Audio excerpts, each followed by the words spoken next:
Welcome back to another week of 3 Things to Watch. Rob, so great to be back in the studio with you, and can you believe we're already here 6 weeks into the 2022 CAA football season?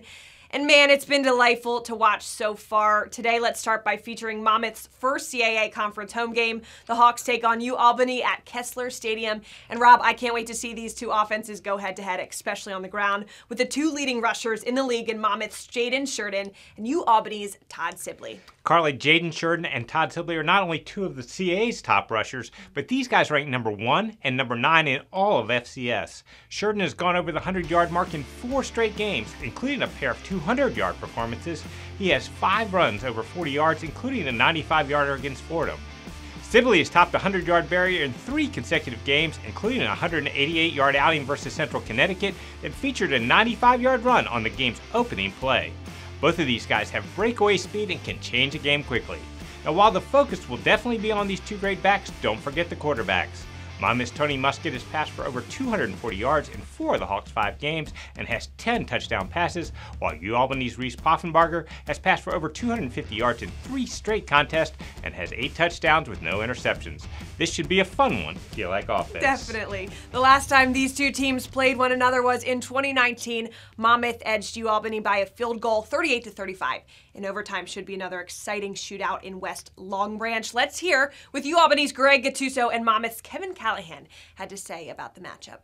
Obviously, this will be our first, as you said, our first CAA conference game here at home.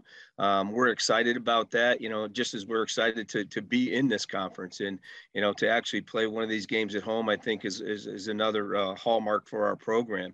They're scoring a ton of points and they're beating a lot of people up. So, our defense has struggled and we've been working on trying to get back on track. We've been a good defensive team here in my years here for the most part. And we have a massive challenge trying to slow them down on their field in their first CAA game.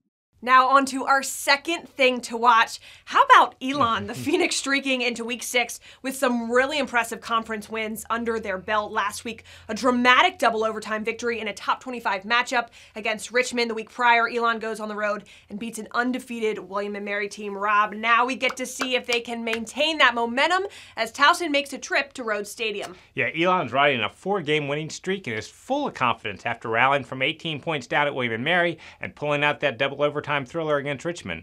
The Phoenix offense is averaging better than 30 points a game with a balanced attack that features the passing of Matthew McKay and the running of Jalen Hampton. Elon has also been tough defensively, especially in the second half when they've allowed just 2 field goals in the past 4 games. Now, Towson is looking for its first conference victory, but the Tigers turned in a strong defensive effort at 6th-ranked Delaware last week. Towson led 3-0 midway through the second quarter before giving up a pair of big plays that turned the momentum. Linebackers Ryan Carney and Mason Woods have combined for 81 tackles this season, and Robert Javier had an impressive 97-yard pick-6 against the Blue Hens. The Tigers will certainly need more from their offense on Saturday, but quarterback Tyrell Pigroom has shown the ability to make plays as a passer and a runner this season. Let's hear from Elon's Tony Trisciani and Towson's Rob Ambrose on their anticipation for week 6. Seeing from that team is I'm seeing growth from them every week. Each week they're getting more comfortable with what Rob and that staff is doing with them. They went toe-to-toe with a really good Delaware team. And, I expect to see them getting better every week. They win a big game on the road at William & Mary is a confidence builder.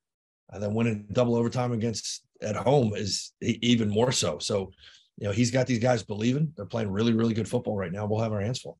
All right, Rob, our third thing to watch, Delaware and William & Mary. Circle this one, mark your calendar, set an alarm, do what you need to do to watch this game because Delaware is one of only 3 FCS teams off to a 5-0 start. They're playing really sound football offensively and defensively. William & Mary is 4-1 and just a complete and talented unit as well. So which top 25 team will take care of business? I'm pumped to find out. Carly, this is such a great matchup. Both teams feature prolific offenses that are averaging 30 points per game and top-notch defenses that are holding opponents to less than 20 points per contest.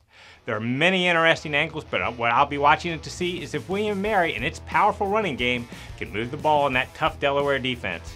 The Tribe ranks 6th in the FCS in rushing at 241 yards per contest. Running backs Bronson Yoder and Malachi Emo have both topped the 100-yard mark this season, and quarterback Darius Wilson has contributed over 200 yards on the ground. Now they take on a Delaware defense that is one of the nation's best, giving up only 245 yards and 10 points per game. The Blue Hens veteran group, led by the league's leading tackler in Johnny Buchanan and All-American safety Kedrick Whitehead, hasn't given up a defensive touchdown over the past 2 games. It should be quite a battle. This is what Delaware's Ryan Carty and William & Mary's Mike London had to say about the big top 25 matchup. I think, again, it's going to be a great gauge of who we are as a team. We're going to go in there with, going against a really good team at home, at homecoming. We're going to see, what the CA is all about here, because this is 2 of the better teams in it. It's about executing, as we all know, and we'll see what happens. But, the challenge is presented, and this is what good CAA football teams do. They play against each other, bring your strengths. Here we go. A lot to look forward to as we approach another weekend of CAA football. Thanks as always for engaging with us on all of our social media platforms at CAA Football. Much more to come. See you Saturday and enjoy the weekend.